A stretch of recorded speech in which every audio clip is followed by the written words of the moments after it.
Well, good evening, everyone. Thanks for joining us. And again, I hope that Mayor Hodson can join us. Mayor for Canby, Mayor Brian Hodson can join us this evening. He's our other co-chair. Let's first, I think we all know each other, so I don't see any new faces on our membership. So let's go with the Pledge of Allegiance to get things started. Trent, you have a special flag for us today? Go Rangers and America. There we go. Okay. If you'll join me, I pledge allegiance to the flag of the United States of America and to the republic for which it stands, one nation under God, indivisible, with liberty and justice for all. First order of business is approval of the minutes. Is there any changes or additions to the minutes? Seeing none. Is there a motion to accept the minutes as presented? Make a motion to approve the minutes as presented. Okay, and I thank you, Mayor Kaiser, and seconded by Sherry French from CRW. All right, great. Is there anyone opposed to the minutes? Approving the minutes? Is there anyone who wants to abstain from approval of the minutes? Okay. Therefore, by default, the minutes are approved. Thank you. Mr. Savas, before we go on, I would like to take this opportunity just to check in with C4 about the value of the minutes and the details that we put in there, and want to make sure that the minutes are serving your purposes here. Certainly, some minutes can be simply capturing the attendance. Some meetings capture action items, and we've been doing that for some time. But sometimes the action item minutes don't have the full suite of all the details, and with staff capacity, we try to balance somewhere in between on that one, especially since we record these meetings. But I really want to make sure that we're serving, C4, this is your meeting, and so these are your minutes. And if you don't mind, received a little bit of feedback, and so I want to just check in and make sure that we are making minutes that work for this group. Okay. And Trent, I noticed that it looks like Counselor Rebecca Stavanger is from Milwaukee, is in the audience. Could you bring her in? Great. All right. So would you like to introduce our first guest, Trent? Yes, can do that. So our first guest here is Casey Gillespie from ODOT Region 1, and she's here to talk about the State Transportation Improvement Program. It's a funding update on revenue that they, or not revenue, but money that they'll have and projects that they have coming your way. So she's the expert on it. I'll let her tell you what she's here for, and she's here for questions too. So yes, I'm Casey Gillespie. I'm the Region 1 Program and Funding Manager, and I'm here to talk about our 2027-2030 STIP development. So the STIP is, say it if you know it, the Statewide Transportation Improvement Program. So the STIP is many things, but it's primarily our capital program fund mechanism. It's mainly the mechanism by which we receive our federal funds from FHWA and FTA. It's also where we track the state funds that we use on our transportation system. And it's also used to track our public and active transportation programs and projects. What's not in the STIP of most note is our maintenance and operations budget. Most of like the local city and county funds, as well as our like administrative and business functions. But it's really our capital program. So in our 24-27 STIP, which was actually just approved this week by FHWA, very exciting. We had these 7 programs. I'm not going to go through them all. They're pretty self-explanatory. They're also a little bit artificial because there's a lot of overlap between programs. Like there's a lot of fix-it projects that also address safety concerns, a lot of safety projects that will address public and active transportation projects, etc. And the programs that were in the 24-27 STIP are not necessarily the ones that are going to be in the 27-30 STIP. So even though we just got through the programming and approval of the 24-27 STIP, we're already starting to look ahead at the 27-30 STIP. ODOT staff has been doing outreach to the policy group, the policy boards, and our acts since May. The OTC is planning on meeting in November, actually in Portland, to approve the funding allocations for the 27-30 STIP. Really high level, the timeline on the 27-30 STIP is that we're going to be doing our active scoping and project selection starting next year in 2024 through 2025. And public comment and approval on that STIP is going to happen in 2026.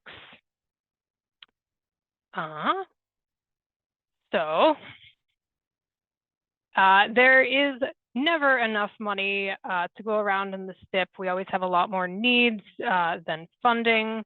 And looking ahead to the 27-30, we're going to have some pretty significant funding challenges that are going to reduce, are going to even more impact our limited resources. So just as a really brief overview, construction costs are going up.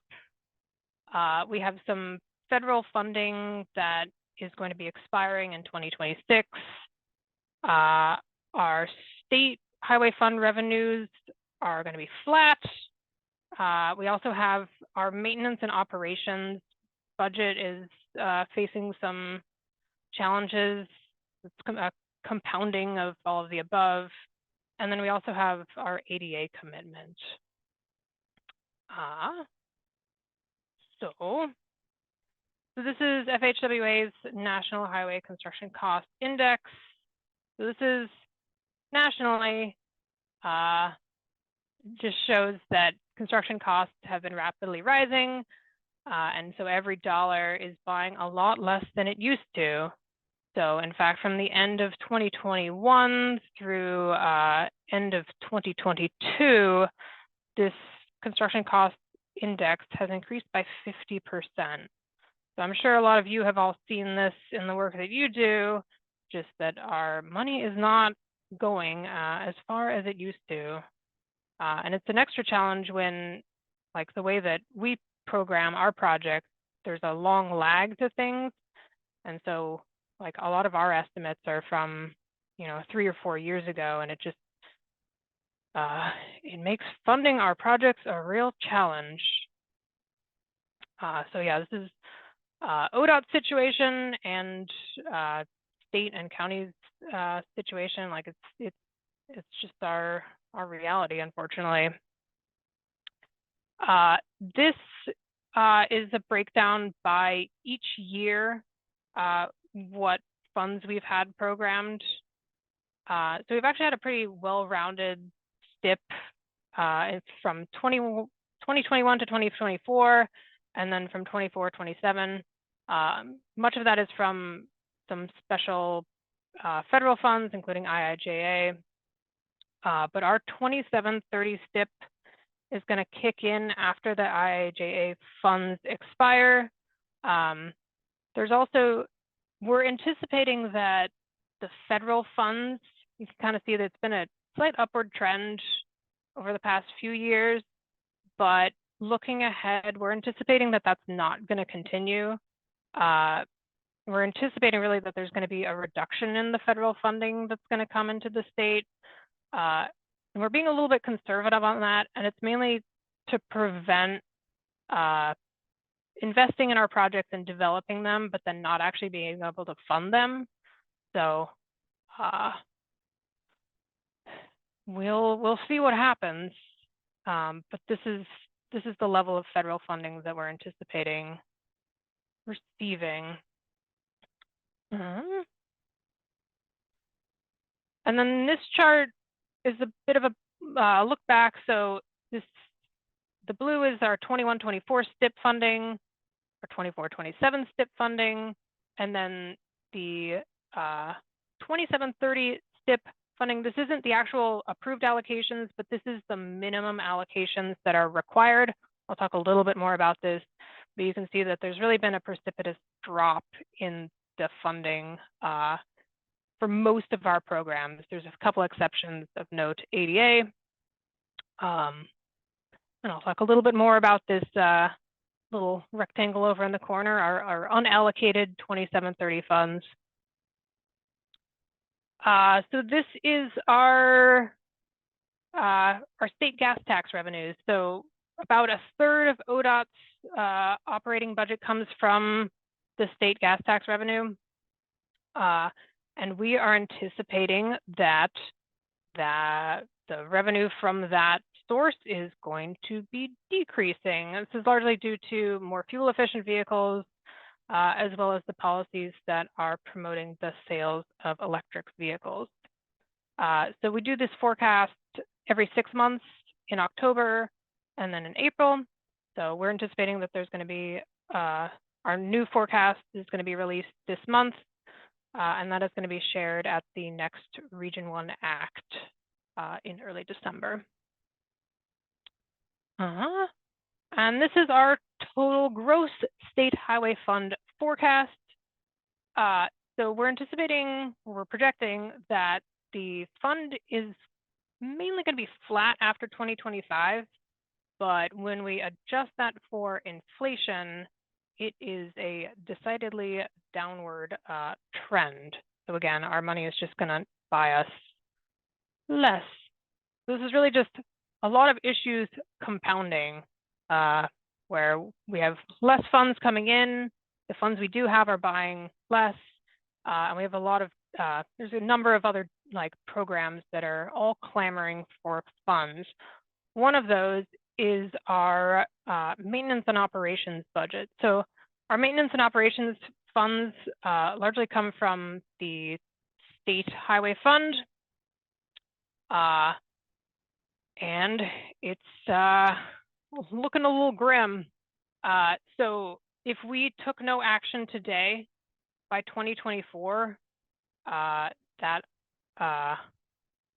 balance for funding operations and maintenance would start trending negative. So we are taking action. We've already been making some pretty significant cuts to the operations and maintenance budget. But even with those cuts, that's only going to buy us a bit of time. And we're looking that by 2027, we're again going to start trending negative, which as a public agency, we cannot do. So this is not, even with cuts, this is not a feasible and maintainable, we call it it's not maintainable for our, considering it's our maintenance budget, we should probably figure that out. And another big commitment that we have is our ADA program. So this program is really going to be at its peak during the 2730 STIP. We are going to be bringing 26,000 ramps across the state into compliance with ADA by 2032. This will be a cumulative investment of $1.4 billion across the state. And we've already made significant investments in this program, both in the 21-24 STIP, 24-27 STIP, and we will be looking to further fund this in the 27-30 and beyond in the STIPs. So the STIP will be getting a significant infusion of funds, but all of that is going to be pre-allocated to the ADA program.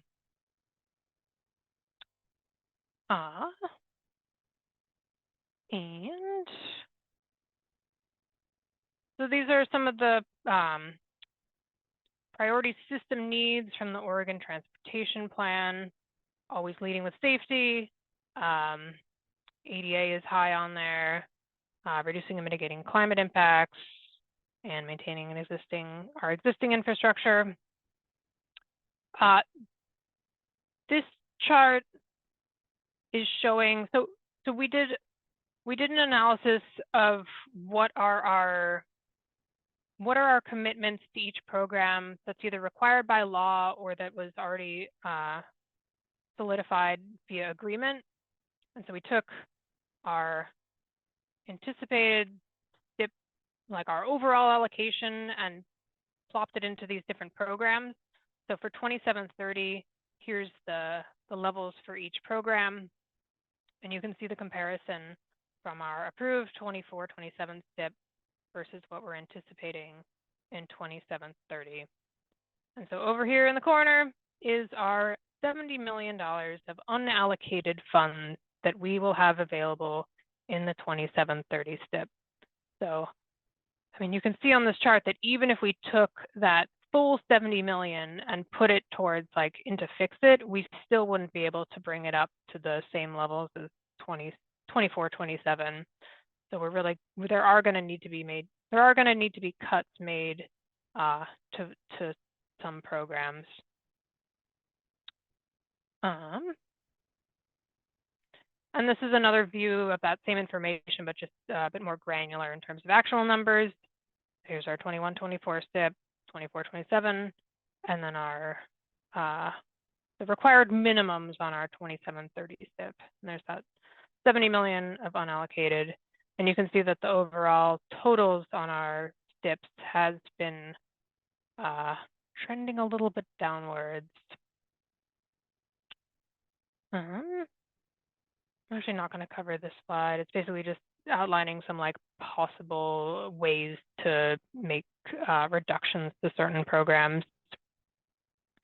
But just as a concrete example of what our funding challenges will mean in terms of the actual impacts on the roadways, is that after 2027, we will only have the funding to perform paving on our interstates.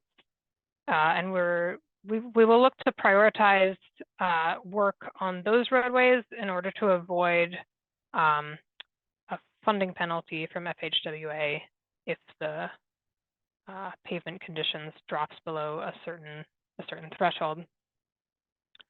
So our interstates in Oregon is I-5, I-405, and I-48.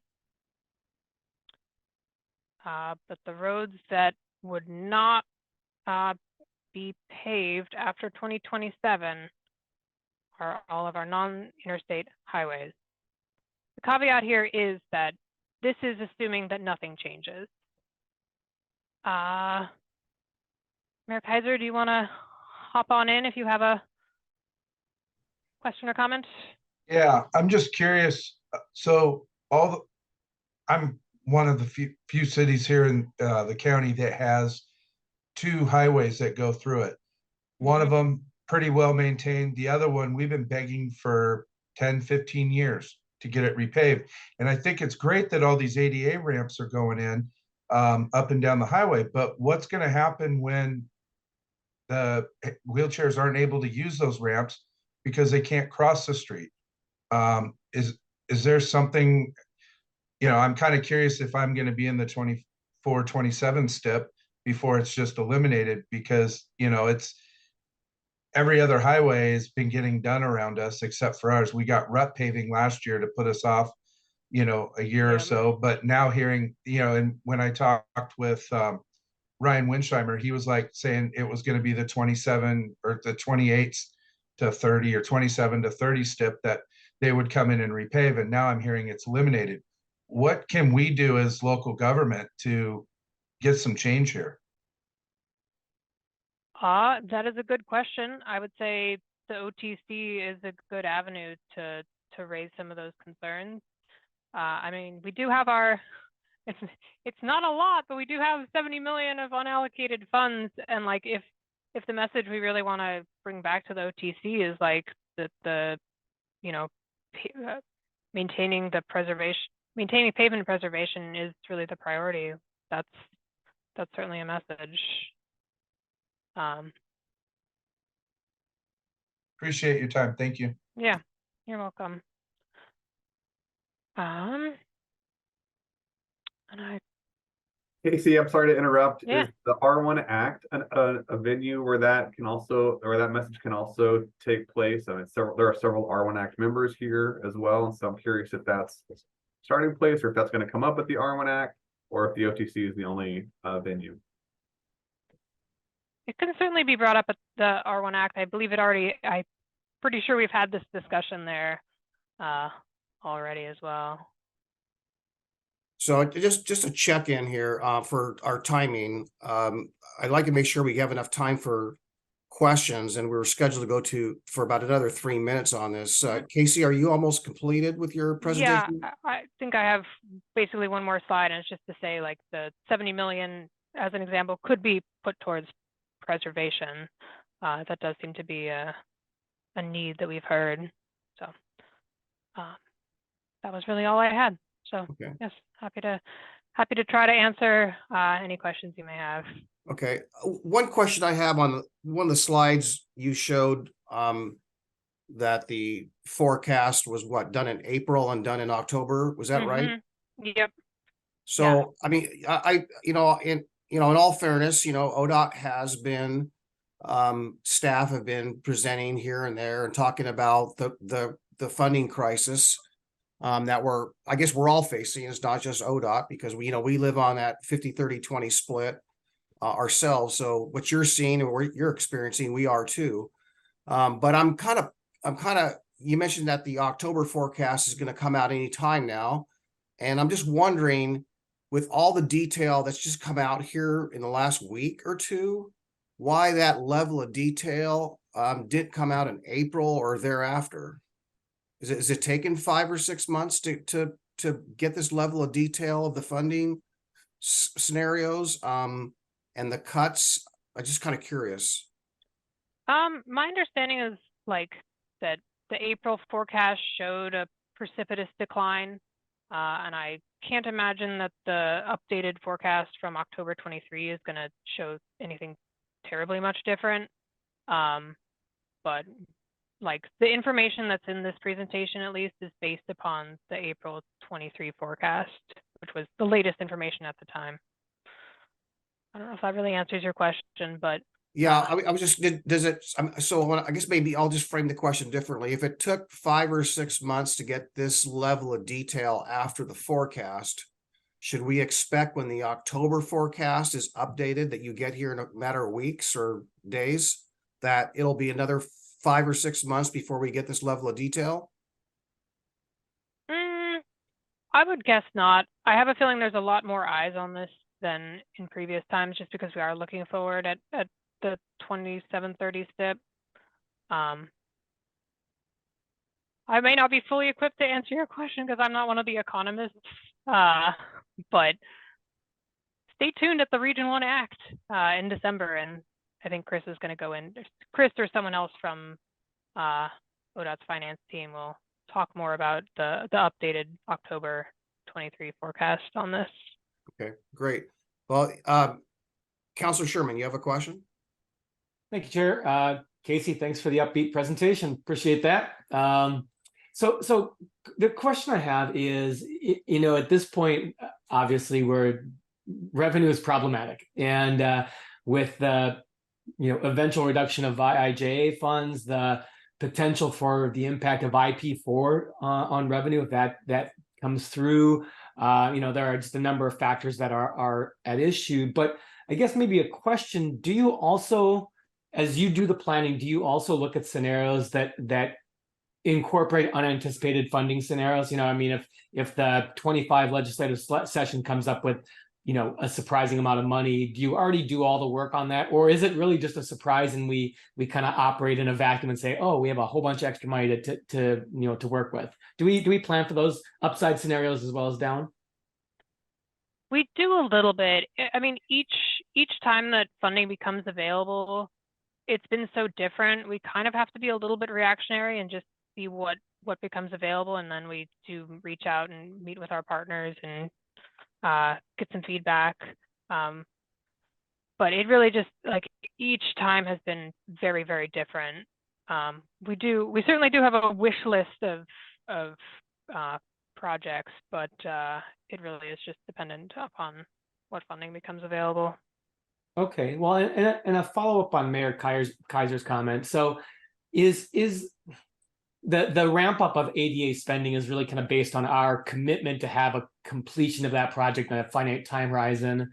That's mandated, right? That's not discretionary, correct? I mean, wasn't that like a lawsuit or something that we ended up being part of? So Correct. and the reason I asked that question is, I know hindsight is 2020, but I watch retrofits of road of cutouts being put in hilly areas where literally no one walks at all. And as we do retrofits on roads, it costs us hundreds of thousands of dollars for really wasted resources. And I get that. I mean, it's an important thing in many, many areas of the state, but there are also, if there were some way that we could look at being a lot more detailed in how we approach this, and I don't know how much discretion we have in that, but it is concerning as I look at the 2730 STIP that one of the absolutely largest buckets is ADA expense when we are literally going to have roads falling apart across the state and failing infrastructure. And from a building perspective, it is limiting our housing production. It is limiting safety in our state. I mean, it is really problematic. So I'll get off my soapbox now. Thanks for listening. Yep. Great. Thanks for your Well, comments. In the interest of time, Casey, thank you so much for your presentation, and we look forward to seeing you again in the future. Yes, thanks for having me. Great. Trent, I guess next up is the sunrise presentation. That is correct. I'm bringing in Jamie Stasny from Clackamas County's transportation team, along with Scott Turnoy, and I'm also going to bring in, and I don't know if he knows it, Michael Walter from Happy Valley. Surprise.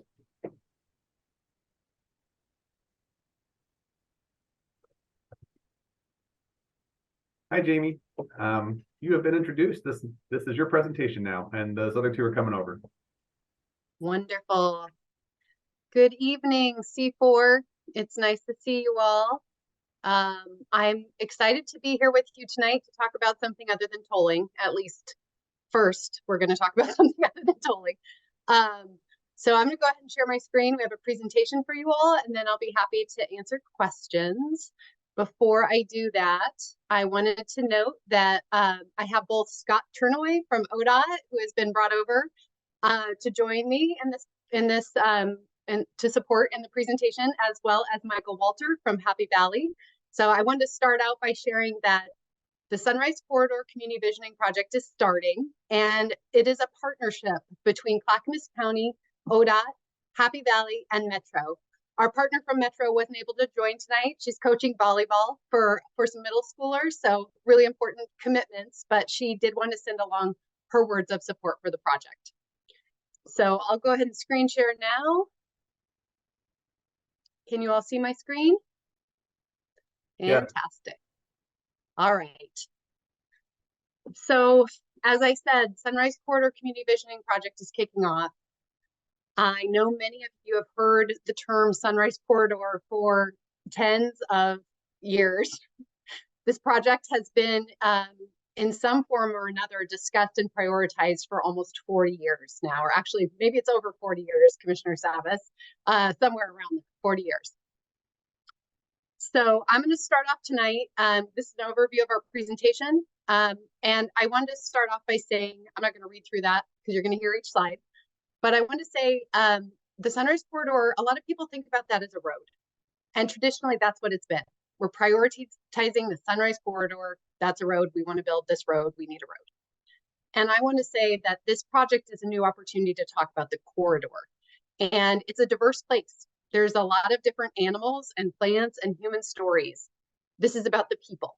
And part of our visioning work is to learn more from the community about what makes this area special, what works today, and figure out how we can honor that in the future with a vision and a plan for the corridor. So I wanted to start with the land acknowledgement. It's a really important part of this process to honor the past, honor the people who were here before us, who were stewards of this land. By honoring the past, we can build a strong foundation for the future. So starting there and moving forward and talking about the history of the corridor. So as I said, a lot of people are like, oh, Sunrise Corridor, it's a road. But the Sunrise Corridor is actually a strip of land that is nestled in a valley. It's between the Clackamas River at the south, forested low hills at the north, 205 to the west, and 172nd Avenue to the east. And we are starting this process by looking back to the history of why it was significant in the past, right? We know about it now and what it is, but why was it important then? And so we're starting with this really deep historical look at the corridor. And what we know right now is that before 1800, this is a very heavily forested area. Most of it was forests and streams. And there was a lot of salmon, steelhead, and other fish. So it was a really rich area. And the settled lands in this area were mostly farmland, often food farming up through the 1940s. So fairly recent past, until the roads opened up the area to new development and industry. So this is a really cool aerial map of the Sunrise Corridor in 1937. You recognize the little jog of the river, maybe many of you do. And you can see it was very agricultural in nature. And so starting with wagon routes all the way to the modern highway system, a major theme in this area has been the history of connection and confluence. It's where a lot of different things come together, and where many both roads and landforms, right, and uses. There's a lot of things that happen in that corridor, and they're not necessarily all meshed. So the Sunrise Corridor today is the same. It's home to a lot of diversity, diverse residents, businesses, industries, schools, places of worship, recreation areas, community institutions. We've got the Veterans Village. We have all of these really neat uses in this area. And this area is growing, and it's expected to grow even more in coming years. So a lot more housing and jobs are on the way. More Oregonians and visitors are going to depend on this corridor. Oops, there we go. So I just wanted to flash this up quickly. This is one of the products that's coming out of the work we're doing to look deeply at the history of the corridor. We're going all the way back. We're looking at the landforms, the geography.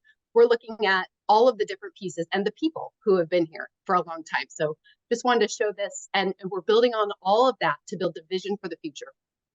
So this map is just one of the ones that's starting to come together. We're in early work with our consultants and team on this project, and just shows the area that we're talking about. So as I said, 205 over to the west, and 172nd to the east. So this is the area on Highway 212 heading out toward Happy Valley. Many of you have probably driven it or been in the corridor many different times. This is the area that we're going to be focusing on for this corridor plan. And I'm going to stop there just for a second and give a little bit of background to how we got here today. So you guys probably heard a few years ago, it's actually soon after I joined the county, we began work on something called the funding measure. Metro was working on T2020. There was a funding measure, and there was some transportation projects that were going to be included in that package. The Sunrise Corridor, which was the road, as people were talking about it, was one of those projects that could have been included in the package. And at the end, so from the beginning, there was a lot of work to right size that project and make it something that would fit within that Metro funding package. And so there was a lot of work done really quickly. And as many of you know, that funding measure failed. That project would have been funded at $180 million, but the funding measure failed. And we had a minute to stop and think about how we moved forward from here. As many of you know, one of our board's priorities is to move forward with the Sunrise Corridor transportation solution. And one thing that really struck us as a team is that we needed to work with our partners, both at ODOT, Metro, Happy Valley, and with the partners in the corridor, the people who live there, the people that travel through there, the people that own businesses, the people that work there, to develop a plan to vet the transportation solution with them and make sure that it met all the needs of the community, but also to look at other pieces of the corridor and the future, because the transportation solution isn't the only piece that we need to touch. There's also land use, economic opportunities. There's a lot of different considerations here. So we had the opportunity to take a pause. Then we went to the legislature and asked for some money to do this work. So just so you all know, we received $4 million to do visioning work in this corridor. And that process has been working since 2021. So we're at the point now where we're getting ready to launch the public conversation about this visioning work. So that's the background. And I wanted to spend a second just to say, As I was saying before, this has been a transportation project for a long time. The road. Because there's been so much work done on that, there is a huge transportation issue in this corridor. It's heavily congested. If you have passed through there on Highway 212, you'll notice it's stop and go. It's really difficult to go. There's a bunch of different uses, all trying to use the corridor. There's freight, there's big trucks. Then you have people trying to pass through to get to the mountains. So people that are doing pass-through trips. You've got local people trying to commute. You've got kids trying to get to school. You've got people trying to ride their bikes or walk. You've got all these different uses on one facility, and it's just bogged down and it's not functioning well. So it's really, really congested. And that is the big problem with the transportation piece. So I want to acknowledge that there is an FEIS, an approved federal environmental impact statement for the transportation solution that was approved back in 2010. That is an 8-lane facility, if you look in the books. And so that work I was just referencing, let me pause for a sec. So the phase 1 of that work was built back in 2017. That was a connector from I-205 to 122nd. Many of you are probably aware of that. Commissioner Savitz was a big part of that work, and that was constructed. But now what we're talking about is the rest of that connection. And so as I shared before, during the funding measure, we worked really hard to evolve this right-sized facility, and it's not an 8-lane facility, essentially. That doesn't make a lot of sense now. So there's a lot of challenges with that. So that work that we did, that is where we'll be starting the conversation on transportation for that piece. So just sharing, that's kind of how we got to where we are and how the transportation piece fits into this. But as I'm going to share in a moment, this is much bigger than all of that. So finishing the transportation thought, this is some language that we put together. So we're working with our partners to develop a regional and local transportation solution that provides a fiscally and context-sensitive solution meeting corridor needs to refine that FEIS approval. So we had that federal approval. It's an 8-lane facility. That is not likely what will be finalized. So we're working to revise that, and that's a big part of this work. And that will be a right-sized, wherever we land will be a right-sized improvement focused on community needs and equitable access, so mobility. I failed to mention one last piece, which is the Sunrise Corridor is a separate facility, and we can look at that in a moment. Highway 212 is already there. Both of those are going to be needed and to be functioning well for this corridor to work. So that was one of the things that happened during the funding measure was we realized we also needed to do improvements on 212 so that we have complementary uses on both of those facilities. So stepping out, this is bigger than that. I want to address it because I think a lot of folks think it's all about transportation, but it's much bigger than that. So this work that we're going to be doing is really about people. It's about building partnerships in the community with people who live, work, visit the area. We want to develop an equitable, community-supportive vision for the future of this corridor. So we're going to center on community voices and cultural history, as I've shared already. We're going to talk about community values. We're going to look at health impacts, economic opportunities, accessible, safe infrastructure for the area within an equity framework, a health equity framework. We're working with our partners, as I've already mentioned, and we're going to partner with the community to build momentum and to empower them so that they can go ask for the things that are going to be needed to implement this vision, because this doesn't stop when the visioning process is over. So some of our goals and objectives are here, meaningful community engagement. I keep saying that over and over again. Identify the needs with the community. There's going to be an iterative process to get feedback from community and filter that back into all the deliverables. We want to deliver this clear community-supported vision and recommended actions. Very concise, not something that sits on a shelf, but something that can be implemented. We want to increase the safety and viability of the corridor and really focus on the multimodal and multifaceted needs in the corridor. We want to build relationships and improve future project engagement by empowering community and analyze health impacts, economic opportunities, and consider climate and the environment. This messy chart shows a lot of meetings coming up, and it also shows the foundation of our committee structure, which I'm going to get into more in just a minute. But I wanted to show just the timeline. We're here, we're early on, we're in planning, we're in kickoff. Some of our early engagement's going to start happening. We're going to move all of this through 2024 and finish probably at the end of Q1 in 2025. So we're working really hard to put all of these pieces together. As you can imagine, it's a lot of coordination and thought going into how we're going to engage community and build trust. So a lot of that is what's going on in the background right now. I feel like I've spent a lot of time on this, but I want to be really clear. Clackamas County Board is going to serve as the adopting body for the visioning report and the recommendations.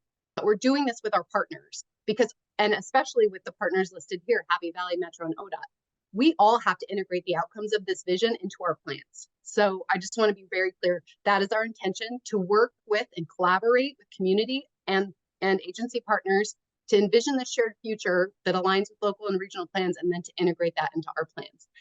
And all community and partner agencies will be represented on the steering committee. So that group is who's going to be making the final recommendations. So a little quick breakdown of our committees that are going to be coming up. I'll start at the bottom. We have a PMT, or project management team. My partners, Scott and Michael, and then Kelly from Metro on that PMT with me. And we have been meeting often to try and get the project to work together to get the project off the ground.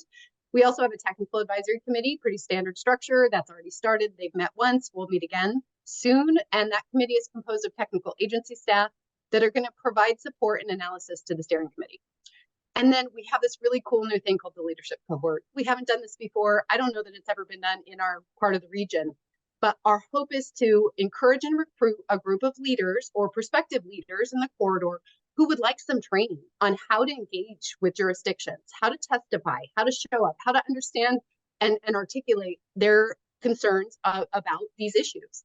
And so this is going to be a new program that we're going to put together. This is going to be a recruitment that we're going to run. There'll be applications on our website, and I'll talk more about that in a minute. But it's exciting, I think, to us to think about, and it's exciting for the corridor to think about, because in order for these ideas to become reality, we need champions. We need folks who are ready to go out and advocate for implementation, for funds, or whatever might be needed to get this plan put in place. So that's a big part of our strategy, is to empower community through this leadership cohort. And then the last group is a steering committee. You're all familiar with these. You probably are all on some of them. This is going to be a cross-cutting group. So we're going to have community members sitting side by side, by business owners, by employees, by public services, and elected officials. This group's going to provide the recommendations and the guidance for the visioning process and implementation, or I'm sorry, the recommendations for the community vision. So kind of standard, but just wanted to be clear about those. We will have some direct appointments. For example, the agencies that are represented will have direct appointments, but we will have some seats open for recruitment. So we'll be talking more about that, and that's going to happen in mid-October, so soon. So this is it says, who are we talking with? These are more of our partners. These are the folks that we're going to be reaching out to and integrating into the process. And I see Martin has a question. So I think I have just one more slide after this. If you don't mind, I'll finish and then I'll get back to you.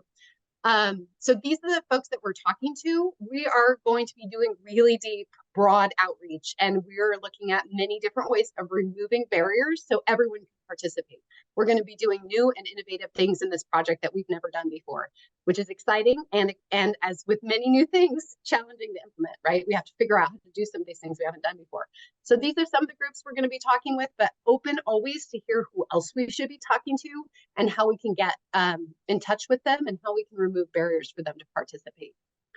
So I think this is my last slide. Just a quick note that these are the outreach kind of approaches that we're having. We're starting some early conversations with stakeholders, especially people with history in the corridor, to get some context, who have been involved in these previous planning exercises, so we can learn what should we do again, what should we make sure we don't do, lessons learned. Those conversations will be ongoing, but that's an early part of what we're doing. As I mentioned, steering and leadership cohort applications will be opening soon, so that's going to be a way to get involved. We're going to do a series of pop-up chats, kind of drop-in conversations in the corridor, and you'll all be aware of those opportunities. Those will be coming up in November. And then we'll have a survey before the end of the year. So those are just some early ways to get involved. And I guess I had one more. We have a website. It has recently been updated with a lot of information. It is there. It is in your packet. You can click on the link and be able to go there. That's also where the applications will be for these committees and leadership cohort. And then pop-up conversations, as I mentioned, the survey, and then this is my email address. You all know me, probably know how to reach me. I'm always available.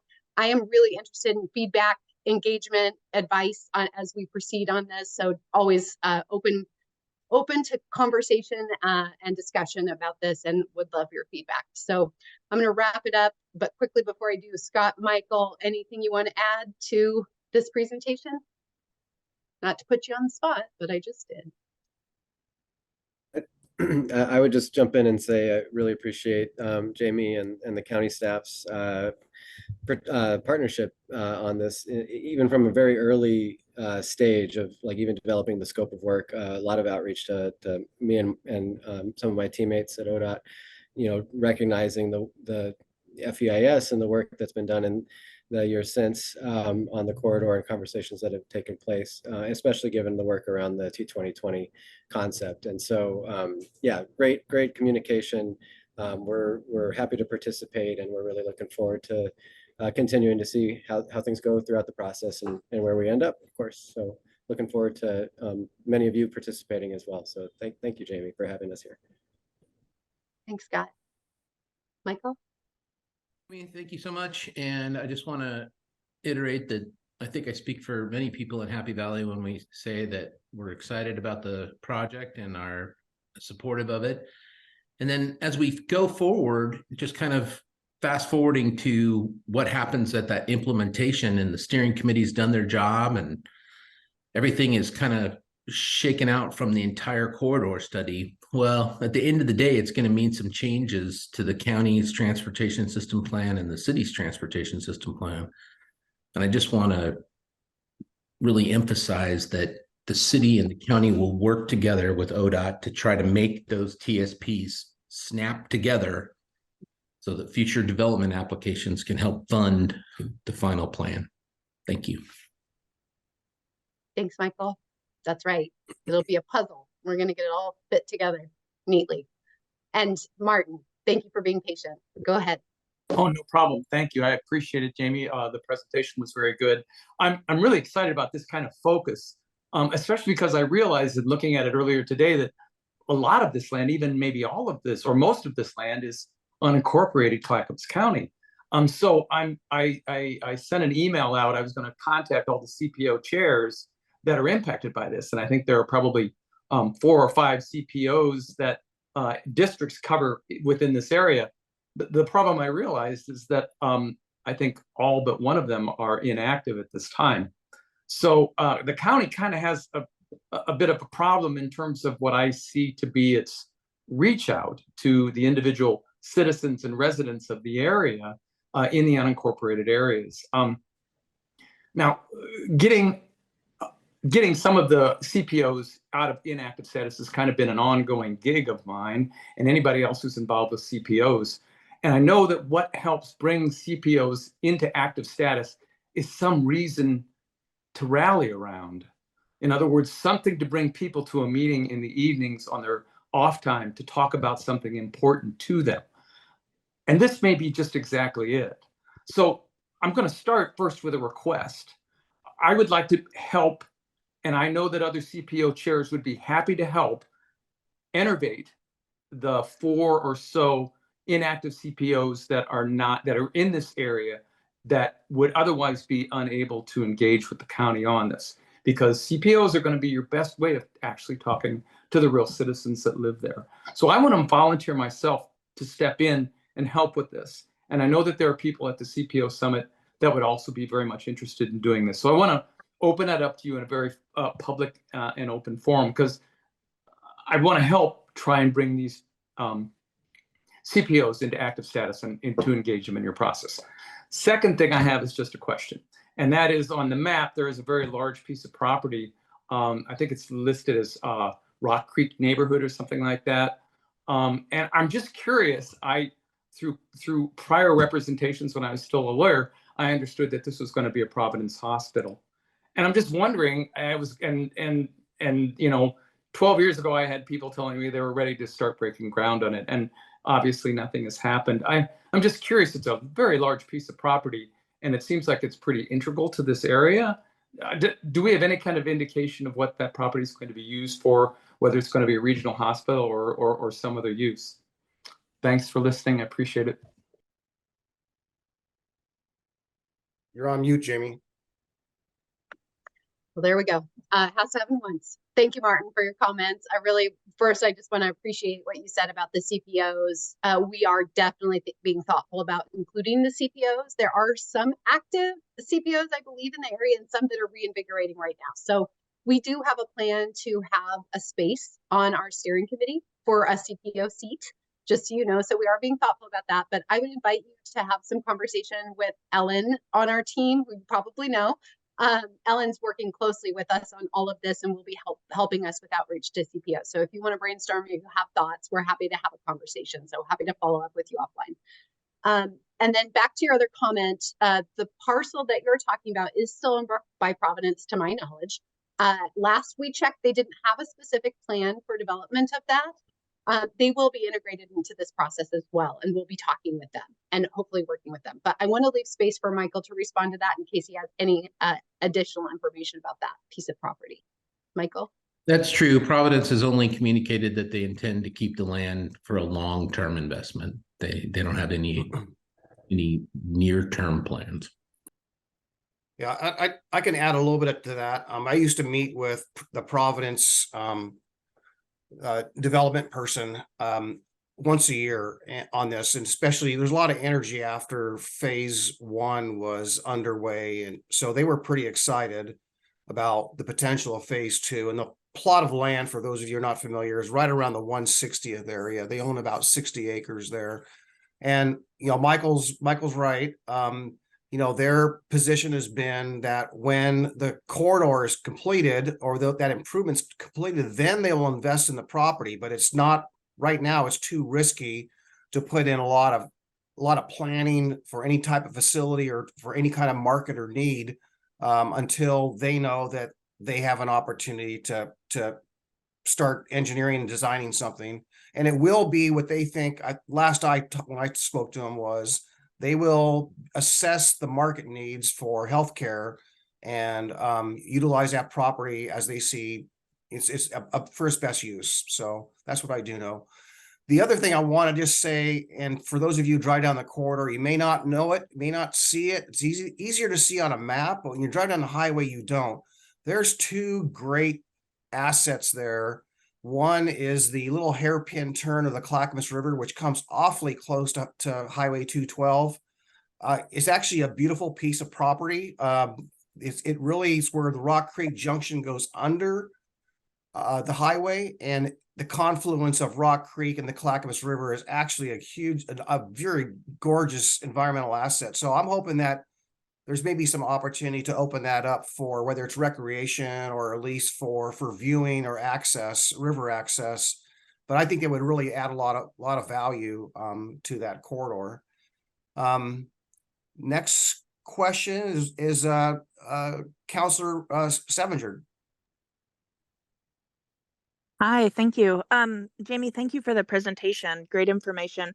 I had a question about the community leaders cohort, and I'm wondering if you're working with a community consulting organization or community organizations just in general on that.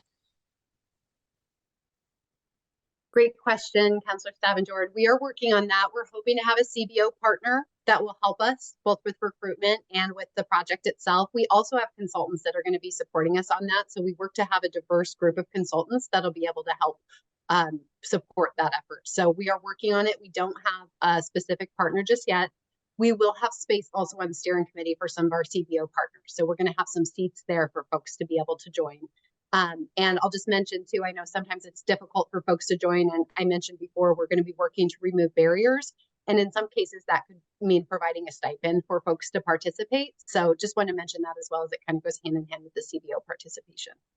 Okay, thank you. That's helpful. My day job, I work for Multnomah County, and we have done a project like this. Recruiting community leaders, getting them up to speed on the project and the language around things.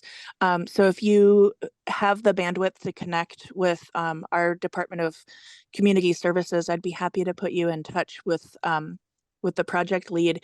And just one word of caution, having gone through a process where we have a community cohort operating somewhat parallel to the project management team, is that the communication between those 2 groups is critical, and it should probably be either a project, management or project leadership team member that meets regularly with the community leaders, or the other way around, so that it's not just consultants giving updates in the meetings.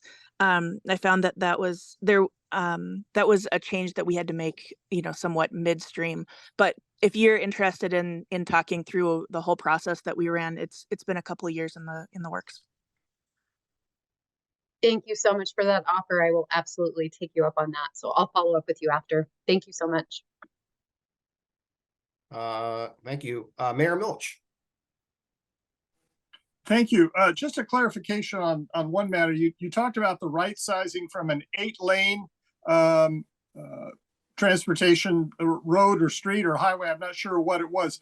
That little extension of the 224 expressway that cuts in at 122nd, is that currently 8 lanes? Is that what you're referring to? Or was there an expectation that 212 itself would somehow have 8 lanes? I assume that 4 in each direction. Go ahead. You want me to hop in on this one? Thank you. Yeah, it's a good question, Mayor Milch. So the phase 1 project, which is what comes down, where the mouse's cursor is showing on the screen and connects to 122nd. I believe it's a 4-lane facility, 2 lanes in each direction, and that is, it's phase 1, and we call it phase 1 for a reason. That the big FEIS concept, the preferred alternative, it's 3 travel lanes in each direction plus aux lanes. So that's, I think, where the 8-lane cross section comes in, and that's what was envisioned in that 2010 document, environmental document. And so that would be full, complete build out. That if you look at our regional transportation plan for the metro region, we have phase 1. Phase 1's complete. Phase 2, I think, is in the financially constrained plan project list, at least portions of it, and that would take the existing alignment, the 4-lane alignment, out to 172nd.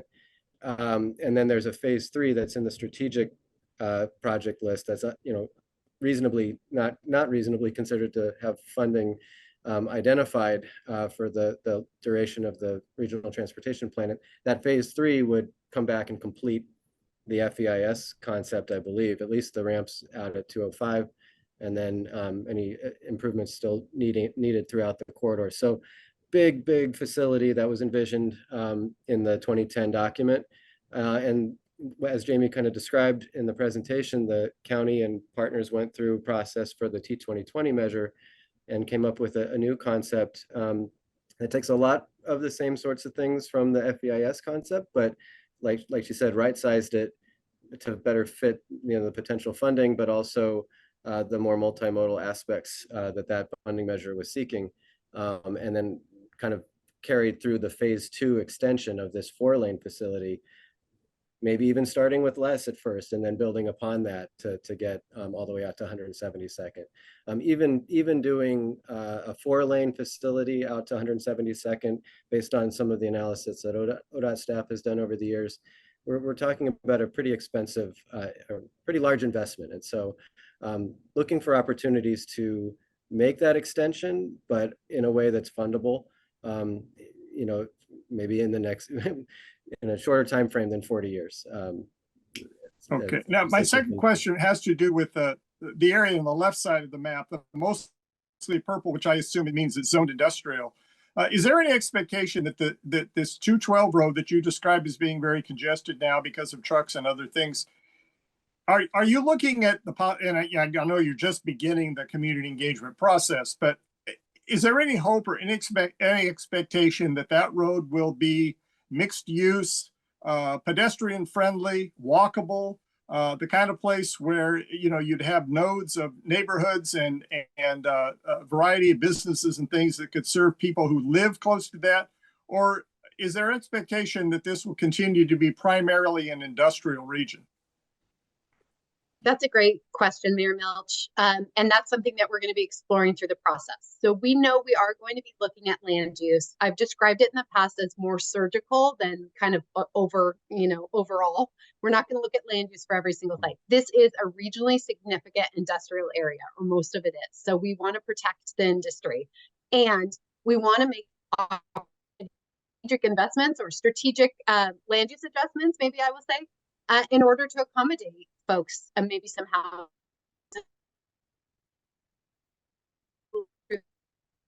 And to your question about the road, making it pedestrian friendly, making it safe for people to travel on all modes, that is definitely one of the goals. So as we're looking at this, and I kind of mentioned through T2020, we realized, let's not just talk about Sunrise and this new regional connector. Let's talk about the whole system and how it will work together and how we can make safe spaces for everyone to travel using different modes. So absolutely, that is part of the goal. The land use will be surgical. That will be a conversation. It's going to be developing in coming months. As you know, we're just getting started.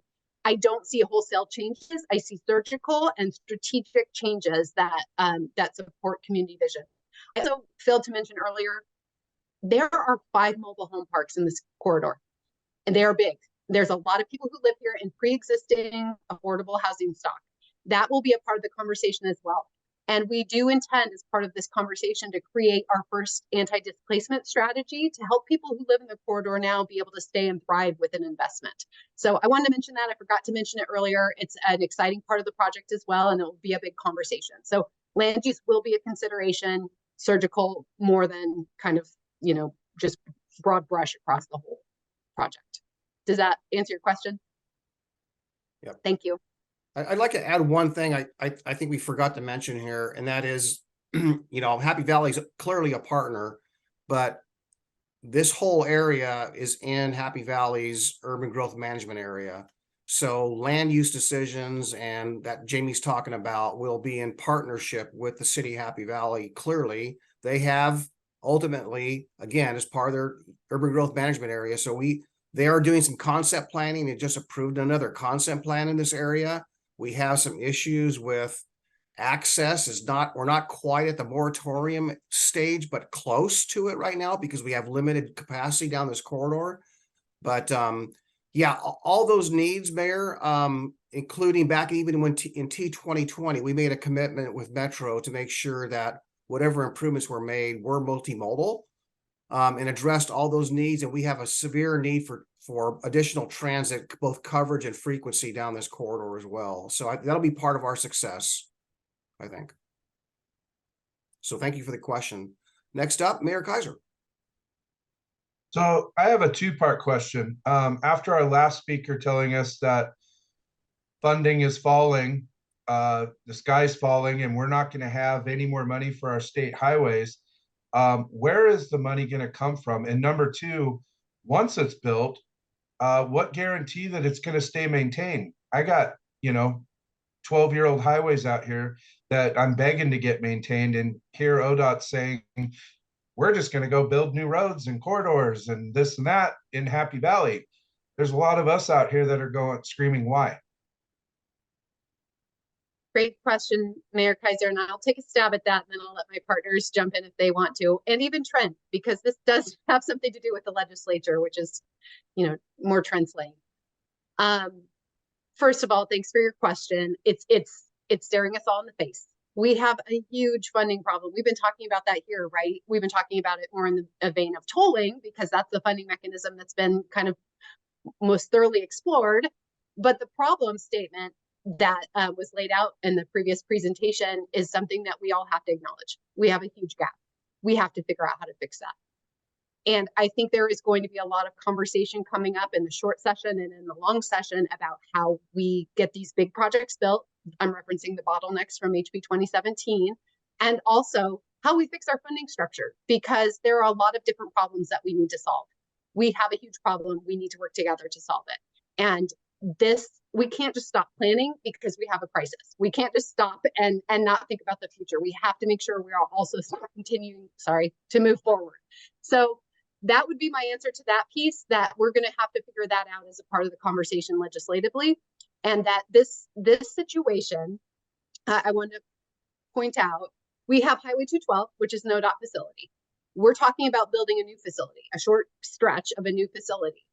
The conversation with the county, and this has not been approved, but this is the idea, is that when that new stretch of the Sunrise Corridor is constructed, we would do a jurisdictional transfer. So ODOT would take over the new regional connector, and the county potentially would take jurisdiction of 212. So there would be some kind of a swap. It wouldn't be ODOT taking on a whole nother facility. There would have to be a conversation and an agreement around that. So it's a complicated answer, and I think it's more of a conundrum than a problem we're solving right now, right? We have to figure out how to manage this conundrum. We have to come up with new solutions, and it's poking out in all these different places. So Trent, partners, anyone want to chime in and help respond to this question? Yeah, I mean, I think I can save some of the hard to answer that maybe from our technical team. So I'll try to offer like a political lens to it, which was, if there was money, this project would have been built 30 or 40 years ago. And so let's go ahead and call this a mega project, which is a scary word in some of those regards. I think we've heard when it was only about the concrete, and thanks Jamie for saying it's now more about everything else than just the concrete.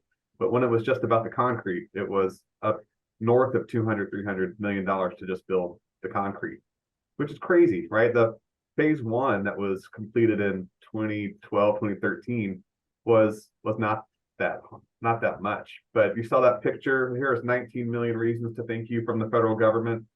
There was a federal opportunity for an investment at that time. In 2020, there was a regional effort to try to create, a regional funding program for some of those things. So what we found out in 2020 was this project was behind the 8 ball on being ready to accept and receive those funding opportunities. And that was just one funding opportunity. That work here, I would say, is designed to be ready for those grants and those funding opportunities when they come back around.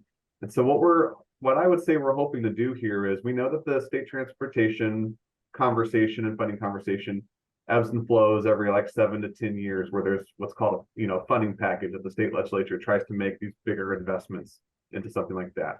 So we already know that in 2025 there's going to be an effort for the next state transportation funding package. Maybe it happens then, maybe it gets punted to 27. But the point here is, when that comes around, we want this project, and any Clackamas mega project, to really be in place to make a legitimate run at that money, because we don't want to wait another 10 years and now all of a sudden the Sunrise project, not a 40-year project, it's a 50-year project, at that moment. So it may not get the whole amount, it may not get all those pieces, but to Jamie's point, I think the effort is there to try to address the need, and we'll make those political funding requests at the time when those are available. But it's a fair and legitimate critique or thing to call out. Let's just call it just an honest observation. There's no money that's really out there ready to go get, but there are federal dollars that come with different cycles. And I'll say this, Clackamas County has, as a group, we have had to be in that game of hoping and supporting ODOT to try to go get federal funds for 205. That's a ODOT road, a federal road through a lot of different communities, and we definitely support, the expansion and capacity needs on 205. This is something that affects a lot more localized issues, but it affects how the economy grows in Clackamas County. There's land, there's development, there's housing. That's going to affect issues that, hit us in a more local and direct way, to where it's more of a Clackamas group project versus this federal highway that we've sort of inherited because it's a problem that was underinvested in back in the 70s when 205 was just built as 2 lanes. So trying to think about some of these things, like, have we had to miss opportunities for something like Sunrise because we've had to focus on state decisions or Salem decisions around 205? Is this something that we could put our local energy in, where we could maybe start attracting bigger jobs, tech industry to some of those developable lands that are out here, help Happy Valley grow, help find some more local jobs for your cities to be able to commute to in quicker ways? Trying to create that story and that framework and that opportunity to find some of those local investments. So it's hard. There are opportunities. Money's tricky, especially at this amount of money. But if there's development, if there's growth, now you start talking about SDCs, you start talking about different types of funding opportunities, and you start talking about some synergy that can go and get some of those federal dollars or be ready for those state dollars. That's a weird, tricky political answer to say different things about funding comes in different directions, but I just think I need to say all of it because it's complicated. Okay, well, we have just a few minutes left. Councillor Hensley. Commissioner Thomas, I don't understand why we think the federal government has any money to give us any more than we have the state giving us money. I understand Jamie's point about we still need to grow and build for the future, But when we have growing pains, we need to pause. When my kids had growing pains, they took a nap. I think we need to take a pause and maybe go to the legislature and find out how or way, if there's a way that we can make them unsilo the money so that we can move money from funds that maybe aren't as necessary as some people think to make this conversation even more political. Maybe we can move funds into transportation, which clearly many of us think are more important than some programs that are going on right now. I just think we need to take a beat and go to the legislature and find some more solutions. Yeah, thank you for your comments. One thing to be, just a reminder is that usually when we're talking federal funds, we're just really talking about when it comes to highways, the federal gas tax, right? That those dollars are dedicated to transportation. So when we tap that, we're really talking about our own money and trying to maybe get some of our own money back to Oregon. So make sure we're not a donor state, because if we don't get it, another state gets it, that's unfortunate for us. So I think those would be the dollars we'd be identifying. So if that helps, Councilor. I would also add that at the federal government, they passed these 5+ year transportation infrastructure rolling grants. And so there's things like the infra grant and mega highway grants and bridge grants that come at billion-dollar cycles every year. And so those are opportunities that continue to pass us by as we're not ready for these things. That's money that gets doled out every year. And so there is some federal money in the billions of dollars that the feds do give out annually. We would be competing with 49 other states and a couple of provinces. So I don't want to just say like that's just out there. But having a project that's ready to go that has the right pieces built around it and creating a good project with that community multi-partner element puts us in a spot to be competitive for some of that opportunity. Yeah, I understand that. And I've been around this subject, as Commissioner Savas knows, about a dozen years. So we see this come and go, and we seem like we're always waiting for maybe we'll get some federal dollars. What are we going to do about going to the legislature, talking to them and see if we can make them change the law to unsilo the money? Can we do that? Or is anyone willing to do that? One thing I'll say, just so you all know, is that the Association of Oregon Counties and the League of Oregon Cities are working together right now. We had our second meeting on Monday of this week, and the topic is strictly transportation funding.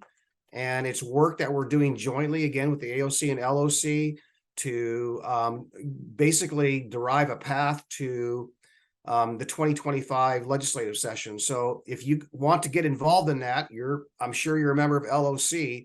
By all means, folks, jump on board and start participating in those meetings. The first meeting had about 100 people in it. The meeting on Monday was about 75, 80.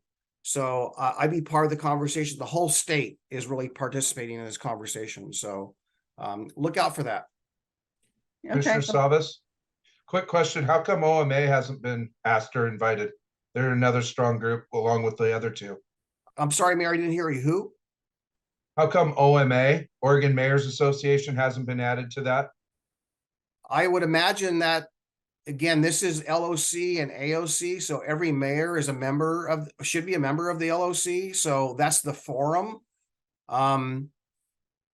If that makes sense, it would seem that'd be the venue, because we're trying to have a city and county discussion together, and primarily it really is because of the concern and threat that maybe that 50-30-20 split might be altered or maybe abandoned by ODOT. So we have more at stake than just where the money comes from, but making sure we secure that the gas tax dollars and that 50-30-20 split partnership maintains.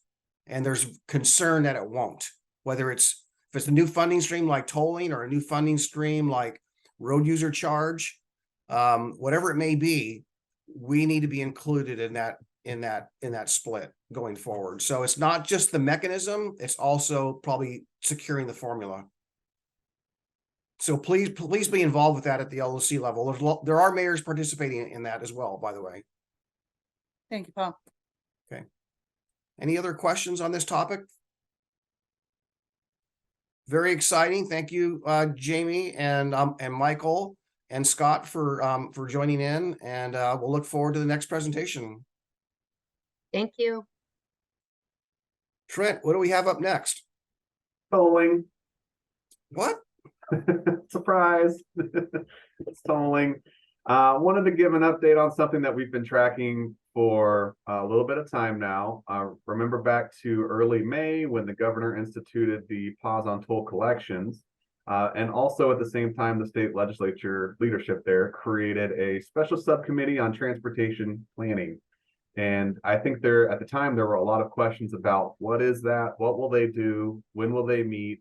All those things. And your subcommittee, the toll strategy subcommittee, has been contemplating and strategizing like how to utilize that group, how to strategize with them, how to make that work for the needs of our communities that will be affected by tolling. They had their first meeting on Wednesday of last week in the morning. It was, there were a lot of potential different reactions that many elected officials could have about that meeting. And y'all are elected officials and you're welcome to talk about it. But what I want to share with you today is a takeaway that I think is going to be pretty significant for y'all to follow. And that is what that group will be working on. And so they announced at that meeting a 10-meeting work plan, if you want to call it that. That is not yet published, so I can't show it to you, but they read it into the microphone. It was and they sort of hinted that it was draft and sort of in development. But they want the first several meetings for that group to be pretty much what y'all have been hoping for, asking for, which is an opportunity to go and testify on the topics they should be navigating: tolling, congestion pricing, these issues in particular. And even better is those 3 meetings that they want that to happen in will be up in our region, not down in Salem. So your drive will be shorter when that happens. Well, that's great. And so they said that the geography was vague. They were very vague about it, but one meeting will be in and I believe they said the Lake Oswego, Tualatin, Charbonneau area. So the southern I-5 section. One would be up in the Portland area in particular. And then the other one would be in the Gladstone, Westland, Oregon City, East Portland corridor. So I think what they're trying to say is around the major bottleneck projects. But it was interestingly described where the geography of where those meetings were going to be. But the positive thing there was my takeaway was that 2 of those meetings could possibly be here in Clackamas County, and I think that's good for y'all. The rest of those meetings will take place. Well, they said they would happen all pretty soon. These 10 meetings would happen by the end of the short session, which is going to end at the very end of February or early part of March. And so 10 meetings between then and now is a lot. I have heard offhand that they will not have any of those meetings in October, that they probably won't start until November. So we've got a little bit of time before you need to start getting ready to go and testify and pay attention to these. And of course, we will be paying attention to those. And we'll be working with the tolling strategy subcommittee to be paying attention to those. They said topically that they want to focus on 3 big subject areas. One of those subjects is congestion. One of those subjects is the price of tolls. And one of those topics was toll gantry locations. And I want to really just call out the good work of Representative Hartman, who is on this subcommittee, who I feel accurately said, that's all great. What I'm hearing from my communities is an interest to make sure that diversion is part of our conversation as well. So y'all give her all the help she needs to get through that committee, because I think she has a big road ahead, no pun intended. Okay, pun intended, I love puns.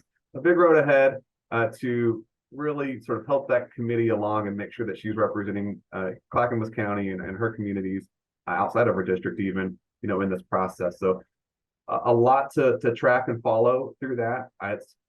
When it's time to show up, we'll make sure to let everybody know, because I know that's something y'all been wanting to do for some time. But those 10 meetings and when they happen, once we have something that's published and I can share with y'all, we'll be sure to share it with you. I'm sure it'll be the main topic of the toll strategy subcommittee meeting here in 2 weeks. And so we will be making space for this conversation and how you want to show up. And on that note, I also just want to encourage you that values document that you all work so hard to put together and add your logos to, for those of you that were able to do it, is usable. And so go ahead and start using it, or get ready to use it when the time comes for this.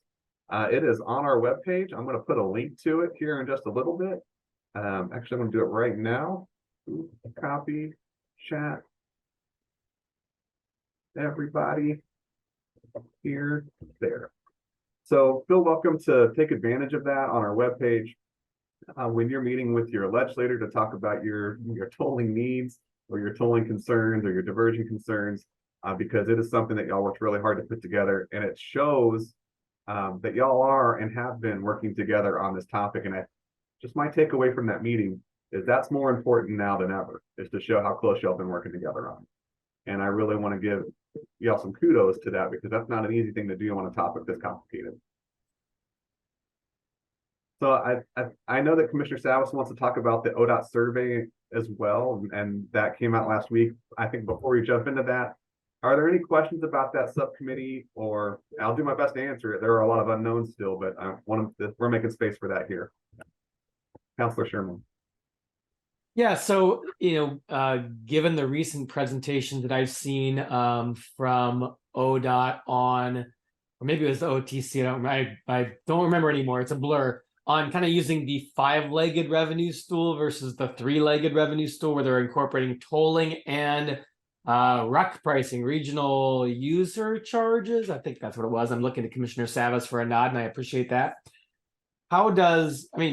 That decision is a really big, meaningful, impactful decision, but it seems like that's not going, that this transportation committee really isn't going to be talking about transportation planning at all. It's really just going to be about tolling and kind of fine tuning the tolling process that we're moving toward. Is my takeaway accurate there? So let me think about the best way to answer this. I'm going to maybe talk myself into an answer. So let me to follow this trail here. They are going to spend a lot of their time talking about tolling and congestion pricing, because leading up to May was the EA report and a lot of disgruntledness around what was in the EA about 205 and all the frustrations that go along with that. And this group was put together to look under the hood of the tolling conversation. And I think one feeling that I had when I was watching that meeting is that tolling is a foregone conclusion for the state legislature and for the OTC, and ODOT is doing their job to kind of go forward with the direction that they've received. And so to a degree, I would say that you're correct. It sounds so far like these 10 meetings of this group will be focused around tolling. But Trent feels, and this is for you as elected officials to represent your constituencies, that if tolling is not working for your communities, this is the place to dive into that and actually look under the hood. Because if that is actually the revenue model to navigate for ODOT and the legislature, then it needs to sort of be able to justify itself to this subcommittee. And the chairs of the Joint Committee on Transportation, who this subcommittee will ultimately make a recommendation to, needs to hear from the subcommittee whether this is working or not, and whether this needs to be a viable funding mechanism to move up or not. So I don't know, I guess I'm feeling here like there are a lot of things that this group could talk about around tolling that may force them to talk about, is this the right revenue mechanism, or is this the only revenue mechanism? And I'm personally hoping that they recognize this is as complicated as a topic as they could ever hope to have inherited, and that 10 meetings won't be enough, and that they'll need to be able to meet through the next interim session and hopefully keep working on some of those nuances like different revenue options and get into the weeds on those as well. Because there are even issues about revenue around tolling that we have questions about. Not just will it pay for these projects, or will the RMPP be a successful thing to implement, but will it only fund ODOT? Or will local jurisdictions be able to receive any source of revenue to be able to respond to the diversion that comes into your communities because of the toll program, right? So will there be a revenue sharing element to this? And, there's been some pushback at the state about the concept of revenue sharing with the tolling. But I think that's what this group can sort of dive into and open the hood on to see if that's going to work, because we've heard mixed things from ODOT. You have heard mixed things from ODOT. This is designed to pay for the projects. This is not designed to pay for the projects.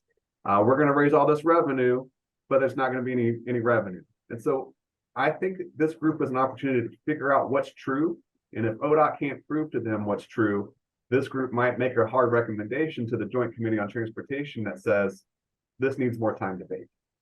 And so, again, it's incumbent upon you to be working with your legislators and show up at those opportunities to testify if you're feeling that way as well, or if those feelings still remain from many of the conversations we've had here. I appreciate that. I mean, it's, as seems the case quite often, we put together committees and they go off with marching orders and they miss 3 or 4 key factors that really could change the entire outcome of the conclusions they draw, because it's something that they just kind of, that's not, it's outside the box. And so it's always a concern. I guess what I'm really kind of just trying to think through would be, as we testify and as we craft our messaging, we want to be really precise in how we present, because we want to make sure it's impactful. And I don't want to, get off in kind of the weeds that would take away from maybe key messages we're trying to have. And obviously this will be work that we do in the future as we prepare for these meetings. So appreciate your answer though. Thanks, Trent. Yeah, and I would just say, at this point, y'all are as much of an expert on tolling, and maybe even more, than some of the legislators are, because y'all have been so immersed in this topic, getting updates from ODOT and from our team here, navigating a lot of the data and modeling. Hearing from you is incredibly important and influential. And I'm not just saying that, because I'm working here and this is our committee, but like, y'all have spent so much time on this in a way that 10 meetings isn't going to be enough for this group. Some of them don't even live in the metro area or will be affected by tolling in their jurisdiction. So like, it is important for you to show up and give them those list of questions, Councilor Sherman, that you think they need to be talking about, because I don't think that they all maybe fully appreciate it.